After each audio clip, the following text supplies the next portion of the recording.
নবীজি একবার যখন আল্লাহর সামনে বলবেন কিয়ামতের মাঠে, আল্লাহ আমার উম্মত, আল্লাহ আমার উম্মত, আল্লাহ পাক এক দোয়াতেই নবী সাল্লাল্লাহু আলাইহি ওয়াসাল্লামকে বলবেন, তোমার উম্মতের মধ্যে যার অন্তরে সরিষা পরিমাণ ঈমান আছে ওকে বের করে নিয়ে আসো।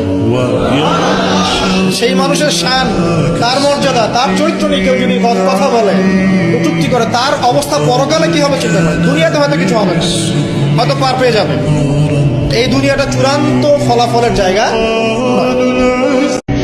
নবীজি একবার যখন আল্লাহর সামনে বলবেন কিয়ামতের মাঠে, আল্লাহ আমার উম্মত, আল্লাহ আমার উম্মত, আল্লাহ পাক এক দোয়াতেই নবী সাল্লাল্লাহু আলাইহি ওয়াসাল্লামকে বলবেন, তোমার উম্মতের মধ্যে যার অন্তরে সরিষা পরিমাণ ঈমান আছে ওকে বের করে নিয়ে আসো।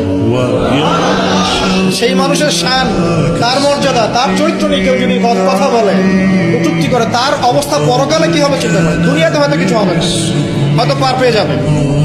এই দুনিয়াটা চূড়ান্ত ফলাফলের জায়গা।